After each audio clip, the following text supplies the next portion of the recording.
Hey guys, welcome to Mr. Vishwa. நான் உங்கள் Viswanathan. So இந்த அதாவது பியூசிசி அப்படின்ற ஒரு விஷயம் நம்ம கேள்விப்பட்டிருப்போம். அதாவது பொல்யூஷன் அண்டர் கண்ட்ரோல் சர்டிஃபிகேட் அப்படின்ற ஒரு விஷயத்த நம்ம கேள்விப்பட்டிருப்போம். புதுசாக வாகனம் வாங்கினவங்க எல்லாத்துக்குமே கண்டிப்பாக இதை பற்றி தெரியும். நான் புதுசாக 2 வண்டி வாங்கிட்டேன். பட் இதை பற்றி பெருசாக எனக்கு தெரியல. என்னன்னா இது மாதிரி இருக்குது அப்படின்றது தெரியும். இதை இயர்லி ஒன்ஸ் ரெனியூவல் பண்ணணும் அப்படின்றது எனக்கு தெரியாது. செக் பண்ணிவிட்டு எனக்கு திடீர்னு நேற்று தான் இதை பற்றி தெரியும். சாரி, இன்னைக்கு காலையில் தான் எனக்கு இதை பற்றி தெரிய வந்தது. ஸோ இந்த சர்டிஃபிகேட் பார்க்கக்குள்ள எனக்கு இதில் யூடியூப்லலாம் செக் பண்ணி பார்க்குறேன். ஸோ அப்புறம் தெரிஞ்சவங்கள்ட்ட விசாரிச்சு பார்க்குறேன். அப்படியே பயங்கரமாக ஐயோ இதுவா நீங்கள் போய் செக் பண்ணணும், நமக்கு பிபி செக் பண்ணுற மாதிரி செக் பண்ணணும் அப்படின்னு சொல்லிட்டு பிபி எல்லாம் ரைஸ் பண்ணி விட்டாங்க. எனக்கு என்னன்னா பயம், ஏன்னா நெகட்டிவாக தானே யோசிக்க தோணும். ஒருவேளை நம்மளுக்கு கேன்சல் ஆயிடுச்சு என்னடா பண்ணுறது அப்படின்ற மாதிரிலாம் யோசிச்சுட்டே போனேன். ஆனால் கேன்சல் அப்படின்றது 99ல் 100% வராதான். அதையும் மீறி 0.001% ஏதாவது வந்துச்சு அப்படின்னா அதுக்கும் வழி இருக்குது. அதையும் இந்த வீடியோவிலே நான் சொல்கிறேன். ஏன்னா அவங்கள்ட்ட டீட்டெயிலாக கேட்டு நான் தெரிஞ்சுக்கிட்டேன் என்ன செய்யணும் அப்படின்றத. சரி, ஓகேங்க. ஆக்சுவலி இன்னைக்கு என்ன நடந்தது அப்படின்னு கேட்டிங்கன்னா, எனக்கு காலையில் ஒரு 2:59 இருக்கும். இந்த நேரத்தில் எனக்கு ஒரு மெசேஜ் அப்படின்றது வருது என்னுடைய மொபைலுக்கு. நான் வந்த உடனே எடுத்து பார்க்குறேன். நார்மலாக காலையில் 4 மணிக்கெலாம் எழுந்திருவேன். பட் 2:53ன்றதுனால சரி கொஞ்சம் அப்படியே தூக்கம் வராமல் பறந்துட்டு இருந்த டைமு டக்குன்னு செல்லு மெசேஜ் யாரா அது இந்நேரத்தில் அப்படின்னு சொல்லிட்டு ஆடு கூட இந்த நேரத்தில் வராதுன்னு சொல்லிட்டு செல்லு எடுத்து பார்த்த உடனே இது போல் பரிவாளன் இந்த வாகன் அப்படின்றது ஆர்டிஓலேருந்து வந்துருந்துச்சு. என் நம்பரை போட்டு வரும். பயந்துட்டேன் நான். என்னன்னா இது மோஸ்ட்லி இந்த மாதிரி எதுவும் வராது. எனக்கு இந்த மாதிரி மெசேஜ் வரும்லாம் தெரியாது. எனக்கு இப்போ தான் இதுக்கப்புறமேட்டு தான் எனக்கு தெரியும்.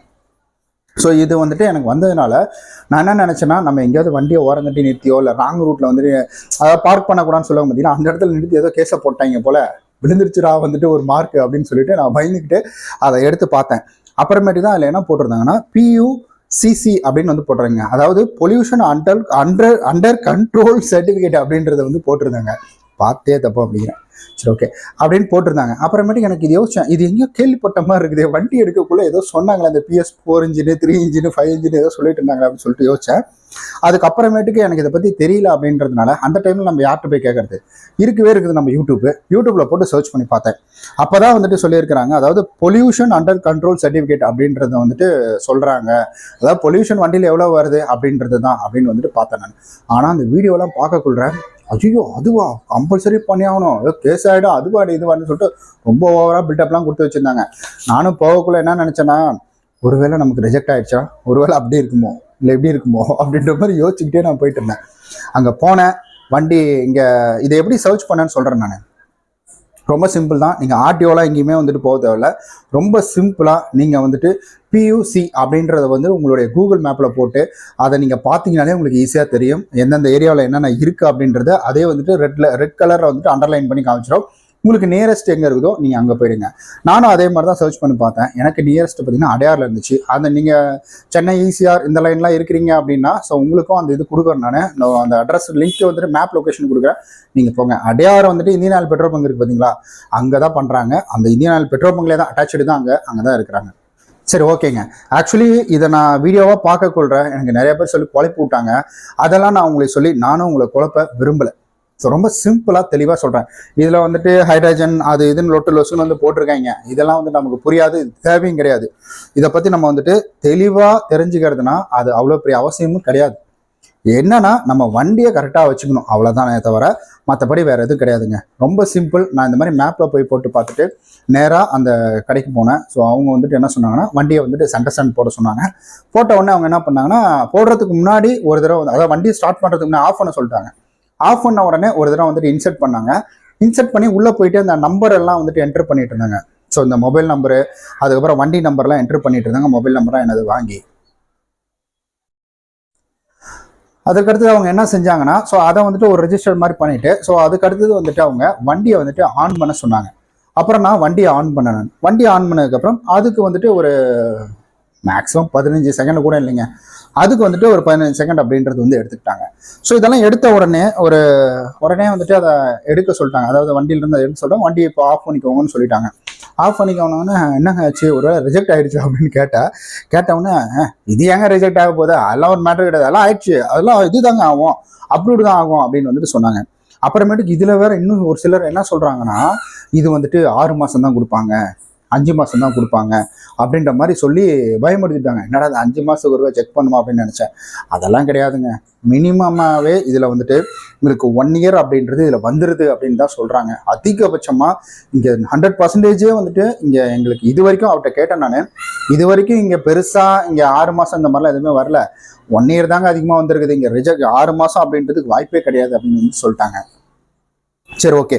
இந்த ப்ராசஸ்க்கு டைம் அப்படின்றது 1 நிமிஷம் தான். 1 நிமிஷத்தில் எனக்கு இந்த ப்ராசஸ் எல்லாமே முடிஞ்சிருச்சுங்க. ஸோ இந்த ப்ராசஸ் 1 நிமிஷத்துலாம் முடிஞ்சுது. ஆனால் இதுக்கான பில்டப் எல்லாம் பார்த்தீங்கன்னா வச்சுக்கோங்களேன், பயங்கரமாக கொடுத்து வச்சுருந்தாங்க. எனக்கெல்லாம் வந்துட்டு என்னடா பண்ணுறதுனே தெரியாத மாதிரி ஆகிப்போச்சு. இதே ப்ராசஸ் தான் காருக்கும். இதில் உங்களுக்கு ப்ரைஸ் அப்படின்னு எடுத்துக்கிட்டிங்கன்னா 100 rupees ஒன்லி. 100 ரூபா நீங்கள் ஜிபே கூட பண்ணிக்கலாம். நீங்கள் என்ன வேணால் கையில் கூட காசு கொடுத்துக்கலாம். 100 ரூபா தான் வாங்குறாங்க. ஸோ அதற்கு அடுத்தது வண்டிக்கு, அதாவது 4 வீலருக்கு எடுத்துக்கிட்டிங்கன்னா உங்களுக்கு வந்துட்டு 200 ரூபா வாங்குறாங்க. அதுவும் சேம் தான். போனீங்கன்னா 1 நிமிஷம் வண்டி, அதாவது பெட்ரோல் அடிக்கிறதுக்கு நீங்கள் க்யூவில் நிற்பீங்க பார்த்தீங்களா, அந்த கேப்பில் நீங்கள் வந்துட்டு இதை வந்துட்டு டெஸ்ட் பண்ணி எடுத்துகிட்டு வந்துடலாம். ஓகே, இது இயர்லி ஒன்ஸ் கம்பல்சரி பண்ணி ஆகணும் அப்படின்னு சொல்கிறாங்க. இதை ஞாபகப்படுத்துறதுக்கு நம்ம கவர்மெண்ட் தளத்தில் இருந்தே பார்த்தீங்கன்னா நமக்கு அந்த ரீமைண்டர் மெசேஜ் மாதிரி வந்துட்டு வருது. அதுதான் எனக்கும். ஏன்னா ஃபர்ஸ்ட் நான் வண்டி வந்து வாங்கக்கூட அப்போ அது அவங்களே கம்பெனியிலே செக் பண்ணிட்டு தான் அந்த சர்டிஃபிகேட் அப்படின்றது கொடுத்துருவாங்க.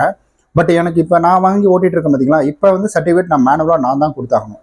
இன்னொருத்தவங்களுக்கு ஒரு சில சந்தேகம் இருக்கும். அதாவது இந்த சர்டிஃபிகேட்டை வாங்கி நம்ம போயிட்டு இந்த சைட்டில் அப்லோட் பண்ணுமா அப்படின்ற ஒரு சந்தேகம் இருக்கும். அப்படிலாம் கிடையாதுங்க. இவங்க வந்துட்டு இந்த சர்டிஃபிகேட் எடுக்கிறாங்க பார்த்தீங்களா, இதுக்கு வந்துட்டு லிஸ்ட் எங்கேருந்து எடுக்கிறாங்க அப்படின்னு கேட்டிங்கன்னா இந்த சைட்ல இருந்து தான் எடுக்கிறாங்க. அதாவது இந்த பரிவாரன்னு சொல்கிறாங்க பார்த்தீங்களா, கவர்மெண்டோட சைட்ல இருந்து தான் அங்கேயே அவங்க ரெஜிஸ்டர் பண்ணுறாங்க.